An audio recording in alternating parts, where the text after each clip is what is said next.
Welcome to the cat bitch. Made us a plan, stuck to the goal. Keep it 100, that's the G code. Got it out the mud, watch the grass grow. True to the shit, you ain't seen this before. Man, we made us a plan, stuck to the goal. Keep it 100, that's the G code. Got it out the mud, watch the grass grow. True to the shit, you ain't seen this before.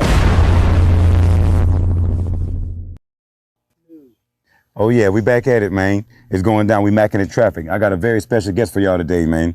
Once again, we back at it. Y'all see what's going on? As the backdrop say, Mackin-N-Traffic with your host Luckbone. It's going down like this. And with my special guest I got today is a pastor, a wife, mother, grandmother, friend, and everything else. And it's something special.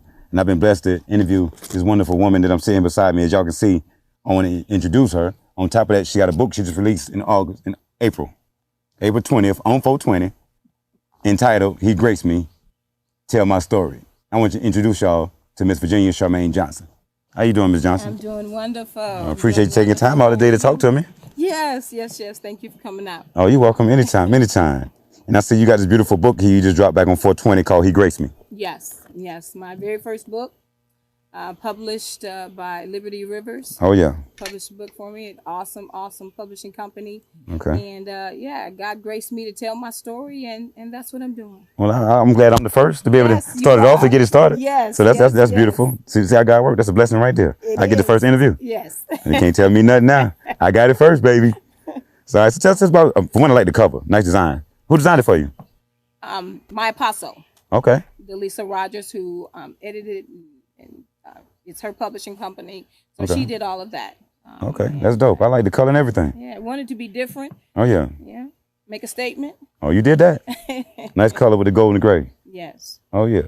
So tell us about it. You got, before we get into the book, let's tell some more of the people that don't know about you. And you are a pastor? Yes. Yes. How long you been doing ministry? How long you been?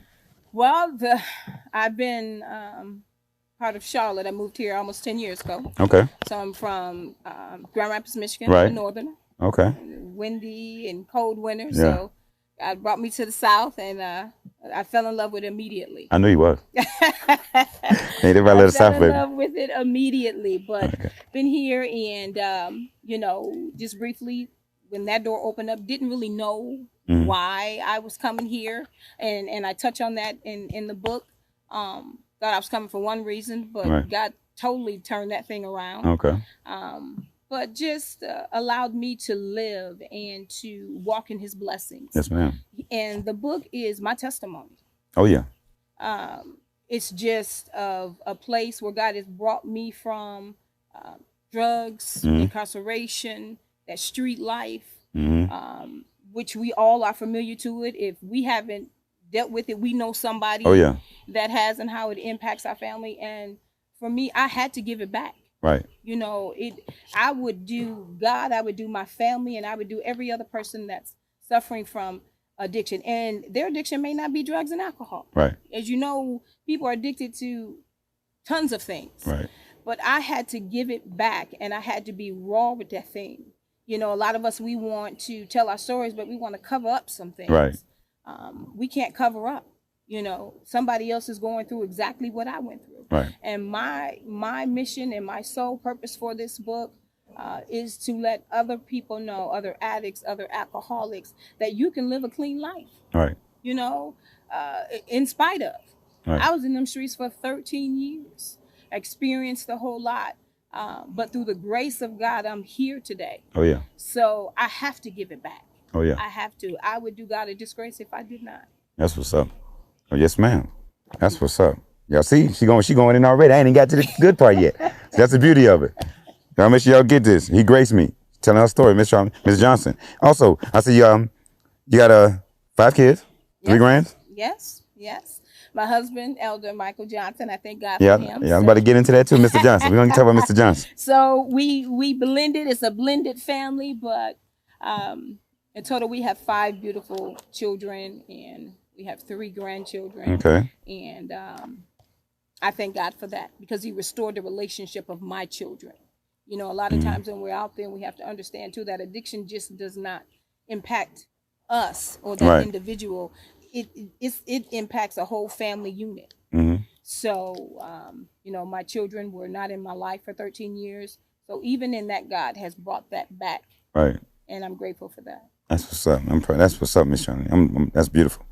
That's beautiful. You say 15 years clean. Yeah. That's beautiful. That's beautiful. And when I tell you I did it. I did it. You know, when I was out there in those streets, I didn't do a little bit of drugs. I was a crackhead. And by any means necessary, I did what I did, and I hustled to get my fix. Right. And through the grace of God, I am here. You know, a lot of people say, well, you don't look like you've been through that. And, you know, and you don't look like you experienced that. When I tell you God had his hand on me, he had his hand on me. And that's beautiful. And that's living testimony. Y'all hearing it first from the mouth. Can't make this up. That's why we want to bring y'all to the interview, man. That's why we call it Mackin-N-Traffic. This is for real, man. So y'all stay tuned in. This is how it's going down. And also, like I said, you did tell me you're from Michigan. Mm-hmm. And also, I just found this out. You are the owner of Johnson & Johnson Decor. Yeah. Tell us about that. Yes. I love to take a room and wake it up. Yeah. With decor and decorations. I have a passion for that. So okay. We do weddings, and it all started out with me and my husband's wedding. You know how you want your event to be. Right. And sometimes it's hard to portray that to other people. Right. You know your vision on the inside of you. You're right. You know, so I'm with you on that one. No better person than to do it ourselves. And my husband and I, we did that, and from there, it birthed Johnson & Johnson Decor, and we have been blessed to decor weddings and events and parties. So it's a shout out Johnson & Johnson Decor. If you need your wedding done, birthday, church anniversary, whatever, hit us up and we will come and see. And we travel. We get on the road now. Oh yeah, there you go. We come to you. The grind don't stop. You heard it. Hey, the grind don't stop. Y'all see what's going on? I see what's going on. And also, I see. Matter of fact, while we on it, I see your husband, Mr. Johnson. I had a chance, pleasure of meeting your husband. Yes. Cool guy. Yes. Cool guy. Police. Oh yeah. No, I'm from the hood. She had the police. I had to laugh it off. Yeah. Be quiet. But we doing good things here. We don't do that kind of stuff around here. And we're good though. Yes, sir, Mr. Johnson.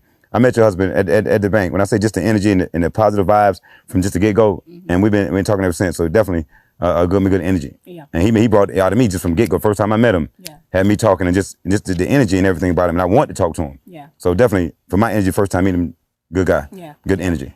Yeah. And you know, that's important because from the very beginning, my husband and I, we're going to celebrate our 7th year anniversary, July 15th. So congratulations. But with that, you know, everybody may not understand what you've gone through. And we know that there's people that will judge and, you know, and one thing or another. But I'm so grateful that I have a husband who first loves me for me. Oh, yeah. He's a provider. He's a supporter. And when I told him my story, you know, he embraced me. And the very first thing he said to me, and we talk about this years later, he said, "Man, you my hero." That's what's up. You know, and although, and God has a funny way of doing things and putting people together, because in my addiction, I ran from the police. Yeah. But look how God brought that thing together to have me marry one. Right. You see? Yeah, complete opposite. Complete opposite. You know, and his life on the other side of that and mine on the other side of that, how we could find a common ground in the middle. So I'm grateful for who he is. I'm grateful for his support. That's what's up. And he told me a lot about you. I appreciate it. He ain't saying doing my bad stuff, did he? No, all good. Nah, that's all right. Good, that's my guy there. That's my guy there. And we building. Yeah. And we talking, so we building. So definitely. Yeah. And even having the interview, he actually put it together for me to interview you and allow me to be the first. So I want to thank him on that part too. Yes, ma'am. Yes. And I get the first. Thank you for coming out to our home and I appreciate your welcoming. Pushing through the traffic and like you said when we talked a couple weeks ago, we have to give it back. Oh yeah. We have to pour into one another, and as we pour, that thing overflows. Oh yeah. And we pass it on. Yes, ma'am. And we definitely, that's the goal. That's definitely the goal. And I also see you got a church called Under Leadership of Apostle. Yep. Apostle. No, I said pastor. You pastor of Love Church. Yep. I'm the pastor and pastor of Love Church. Yeah. And I like that too because I noticed on the walls. First thing I seen when I walked in the church. Was the love on the wall. Yeah. And I like that because you're in intimate church. You actually see that in a church. Yeah. They got everything else, but there's never no love in the room. Come on now, you preaching. You preach. See that? I pay attention. And that's what it is about. You know, we have to love each other in spite of. Right. You know, and I believe, especially as us as African Americans, we have to understand that we don't have to live the life that was dealt to us. Right. You know, we don't have to live that life. We have all the opportunity and we have all the chances to change that, you know. So I tell you that Love Church is my home. First church I came to when I moved to Charlotte. Only one person here I knew, and I've been there for 10 years. And I thank God for the covering of a spiritual mother who pours into, who disciplines, who matures, who sees that gift in you and pulls that thing out of you. Right. You know, and that's important. And when it came out, I have to give back. I got to give back to my community. Oh yeah. You know? That's very important. Cause we got I know you got a lot of people that pass away with so much knowledge and so much things they can bless people with, and they die with it. Yeah. And just take it with them. Yeah. They got full. Yeah. It's like free. Like why take that game with you? Leave it with somebody that can use it and keep everything going smoothly. Yeah. And the fact that giving back is so important. And sometimes it always take money. Sometimes it take presents. Come on now. Just be there. A conversation. That's it. Just a kind gesture. Oh yeah. You know, and that's free. You're right. You're absolutely right. And you giving it right here. You telling just people can learn from this. Oh yeah. And what made you say, you know what, I'm just gonna tell my story. I'm gonna write this book. What made you say I'm gonna write this book? The book was way overdue. Let me say that. Yeah. And it should have been released years ago, but this book touched areas in me, and when I was writing it, it showed me there was areas that I had not dealt with yet. You know, sometimes we get good at covering up. Right. And just masking things, you know, and kind of pushing things under the rug. But there was parts of my life that I had to go back and revisit. So the procrastination of that, you know, in this book, I lost my mother, my brother, you know, stepfather, experienced a lot of loss. And it was something that I had to release. You know how you full with something, you just got to get it out. Right. I had to release it. And in doing so, my mission is to, Brother Marcus, is to reach the jails, the prisons, the streets. You know, everybody who is in that mindset that they think they're stuck. And like I said, for some people, they may never have picked up a drug or a drink. You know, your story may be nothing like mine, but you have one. Right. And freedom and liberty comes in that thing. It's something, a place of gratitude when we can hear something, not that we're glad that other people are going through anything, but it's such a relief to hear and feel I'm not the only one feeling that. Right. Or I'm not the only one experiencing that. And I want people to know that when it comes to addiction, because it's wicked. Right. It's wicked, and it will rob you of everything. Everything. I want people to know that there's help out there, and you don't have to live that life. Not, it doesn't mean you're gonna have to work, for sure. Right. It's gonna be the fight of your life. That means you may have to cut some people off. Right. You know, family, friends. You know, and get in that mindset that I want to live. And when I tell you, I had one foot in hell. I was there. I was there, and again, the grace of God, and I got arrested, and that's what saved my life. Cool. And when I came out of there for the last time, there was a powerful woman of God. She said, God said, give him 1 year. Oh, wait. We about to get deep. So we about to get deep. Just give him 1 we about to get into it. year and watch and see what he would do. And it's 15 years later. Before we get in there, we're gonna dig some more. We're gonna get into a couple. We gonna give them all the book. We gonna give them all of it. We're gonna give them bits and pieces. They gonna y'all got to read this. So y'all gotta make sure y'all get a copy of this. He graced me to tell my story by Miss Charmaine Johnson. Y'all gonna check this out. We're gonna take a little break. We're gonna come back. We're gonna dig into a little bit of it, but we're gonna give them all of it. Yeah. And then we're gonna set up the book signing. We're gonna put that together so they can come out and get their own copy. Yeah. And y'all gotta support this. Y'all see what's going on. Y'all talking to the author and pastor right here live in the flesh. Told y'all we Mackin-N-Traffic. Y'all see what's going on. That's how we rocking. And we'll be back in a little bit with Luckbone, the author, Miss Virginia Charmaine Johnson. He graced me. We'll be right back in a minute. We Mackin-N-Traffic. We'll see y'all in a minute with the meat. You know what I'm talking about? We out here. This walk may seem, it may seem so long, and we fight and pray just to stay strong. But Jesus said he would never and he'd always be there to guide. Though I walk through the valleys and the shadows of death, I will fear no evil, because I know thou art with me. Goodness and mercy, they follow me. I don't have to worry when I know His love is covering me. Goodness and mercy, they follow me. They follow me. I can be strong, knowing I'm never alone. And He walks with me,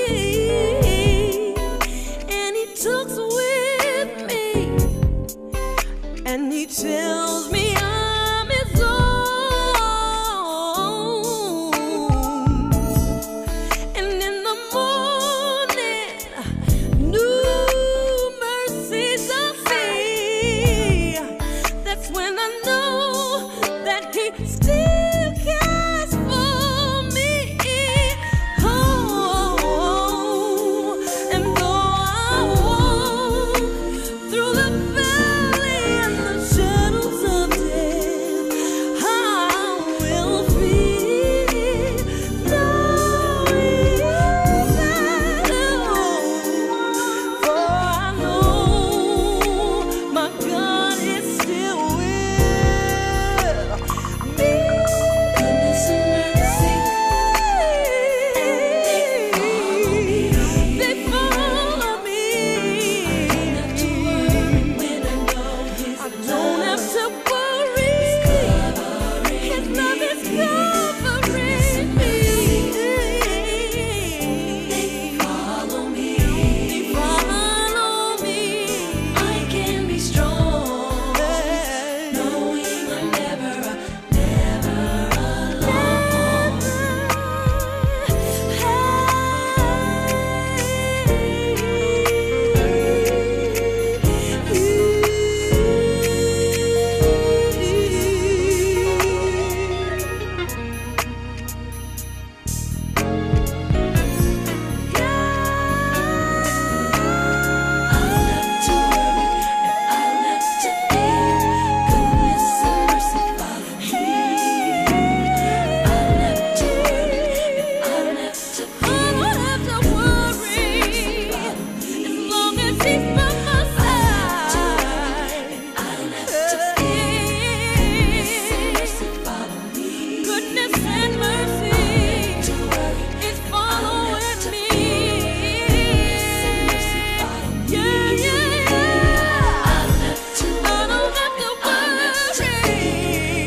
Oh yeah, we back at it, man. Round two. I'm still in here with the pastor, the author, Miss Charlene Johnson in her book. He graced me telling her story. We're still in here getting it in, man. We're still Mackin-N-Traffic.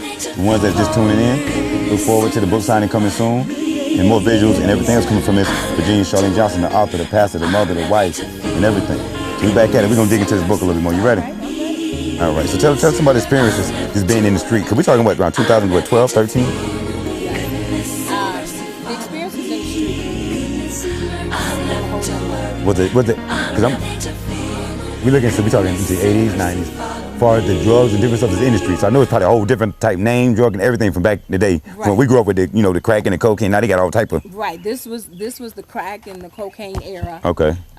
Heroin. Yeah. My drug of choice was cocaine.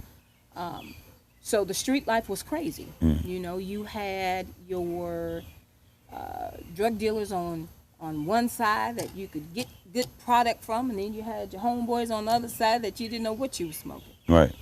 And for me, it progressed. There was an old saying, what you do in the dark will come to the light. Right. And there was a time that I was a functioning addict. That means I could work. Right. I could try to keep that thing under wraps for a while. But before the break, I said, this disease is so addictive. And a lot of people say, just quit. And that does something to me, because if it was that easy, we would just quit. Right. But for me, the street life, it progressed. And when I say God had his hand on me, he had his hand on me even in the midst of craziness. There was people that I hung out with, women came up missing.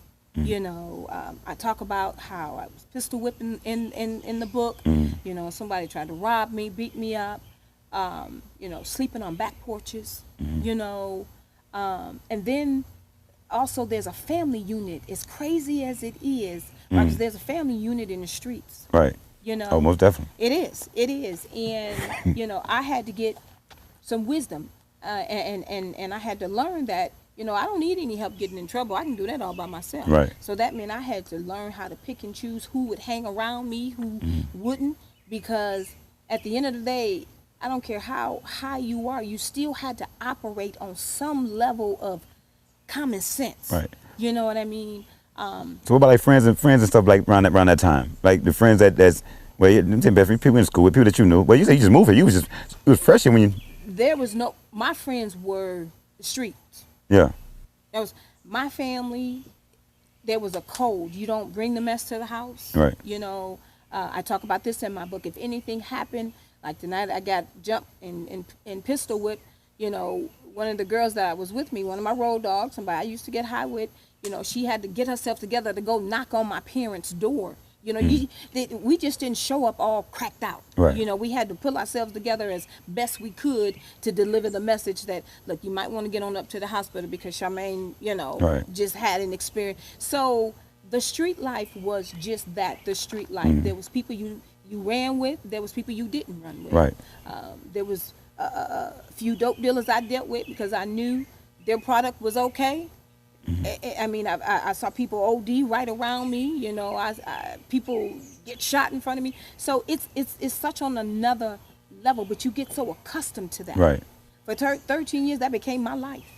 So what was the spiritual that took you from the street, that pulled you out? That spiritual that some say, it's time to let this go. It's time. I always talk about it. My lowest point, there was still some peace there.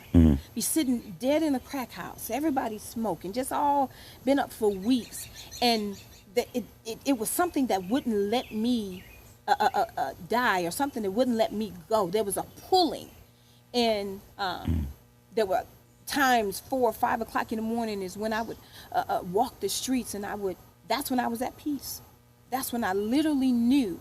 And the fact that God kept me, he spared me. I should be 6 feet under. My children should be coming to the cemetery on Memorial Day putting flowers on me. So that right there told me, God, you got me. And I remember one time I was up for 2 weeks. I chased the police down because I knew if I went to jail, I could sleep, I could get a meal, right. and I could rest up. Right. That's how deep I was in this thing. Yeah, that's it. When you looking for the police. Take they me. go eat and just late to get a nap. Just to get away from it. Yeah. You know, And that's the only way you probably figure out a way to get away. And you know, another part of this too, my mother died. I lost my mom in my addiction. I was locked up. I didn't even get to go to the funeral. Wow. So it's so much on the other side of addiction, you know, and a lot of feelings we don't get to deal with until we come clean. And then you got to rebuild on top of that. You have to rebuild. You have to forgive. You have to let go. And that, like I said, for me in this book, procrastination was huge because there was areas that I didn't want to go back and revisit, but I had to. And I wrestled with that thing. And I had family members say, well, you going to tell the honest truth? I have to. I have to. Transparency is something that we all need to walk in. And then when you, like we told your family, you talking about telling the truth, because they always tell you shouldn't say things, this family shouldn't say that. So when you telling your truth, and you saying that you know it's true to you, and you feel that, you know it's right, but other people feel like they're trying, like they cover it up, trying to hide it, and it's like, but on the inside, how does it make you feel when you say, you know what, I'm not ashamed of it, this is what it was. So when you let it go, how does it make you feel to get it off your chest and you? Freedom. Yeah. Liberty. And in my book, I there's a chapter where I say this is not to belittle my family or make my family feel any less. Did they feel bad when you wrote the book? No. When I tell you my family had me and has me, That's I'm what's up. grateful for that. Oh, yeah. Family support is a necessity in this thing. Say it again. Family support is a necessity in this thing. I don't care what walk you in. And there's some family members that, you know, they may get on your nerves. You may hate to see them coming, but at the end of the day, they're yours. You can't give them back. You can't give them back. You got that right. You can't do that. You can't give them back. Definitely can't do that. And, you know, my family, all they wanted was that sister back, that mother back, that daughter back. You know, and I owe that to them. Oh, yeah. I owe them that. So when the book was released, you know, I used discretion in that. Some names, you know, just for privacy and protection, you know, I didn't put real names in. But my family, they said, this is what you have to do. We support you. That's what's up. You're right. It's given has support. But okay, we're gonna give them too much of this book because they got to get this and they got to come to the book signing. Yeah. So you got about to re-release it, or you got copies online where they can get it? Yes, you can get the book at you can hit me up on Facebook, Virginia Charmaine Johnson. You can also hit me up at charmainej35@gmail.com, and we'll get the books out to you. Okay, and how can they book you for the store, for the decor? Facebook too. Facebook. Oh yeah, so they hit you everything. Yep, everything is on Facebook. And anything else you want to cover while we're here? Did you want to talk about? You want to go over anything we missed? I just want to thank you. Oh, appreciate that. Thank you. I just want to thank you, and I'm grateful for you coming out and supporting, and you all support him, you know, in his business, and our cameraman Andrew, we thank you. He's behind the scenes. We're doing an awesome job. Appreciate it. And my husband Michael and my son Braden, we thank thank you. But it's important for us in this community to stick together and support one another. You got that right. But this is the other thing I do in the Mackin-N-Traffic, we got a thing we call drive-through or stoplight. And basically, when you're growing up, when you first get your car and you're flirting with it, that's where I got it from. So when guys flirt with you, we growing up, we flirt. You have to get approached at a drive-through, because you know, never knew a drive-through window, and then a stoplight, because I used to hang out my window all the time. Hey, roll the window down. So I just with all my guests. Growing up, what was your situation? You prefer a drive-through or a traffic light? Drive-through. Drive-through. Why that? I mean, well, it kind of knocks it all out. You got food. Yeah. You know they got a car. Stoplight, you know what I mean? You don't know if you riding on the passenger side. You know, so. I know that's right. I do all day for me, baby. Y'all heard it first from the pastor, so y'all know what's happening. Drive through, baby. Y'all see what's going on. Well, I want to thank you for letting me interview, being the first. That's a blessing. And y'all make sure y'all get this. Y'all see what's going on. The one and only. Miss Virginia Charmaine Johnson, the author, the mother, the wife. He graced me to tell my story. Book signing coming soon. Y'all stay tuned. Y'all with Luckbone Mackin-N-Traffic Mix. Again, thank you to the guests. Again, appreciate it. Thank you. We're going to keep Mackin-N-Traffic. Yes, we are. And we're going to keep telling these stories. Yes, we are. He graced me. We'll see y'all soon, man. Appreciate it. Blessings, all. Already. We out. So many times he pulled me out of hell, yeah. So every now and again, you catch me all in my feelings, telling the world, God has been so good to me. If you don't mind, I'll say it again for you, Priya. Oh, I'll never forget the day you were more cheap with a hand on my head. I'ma take it like my granddaddy said.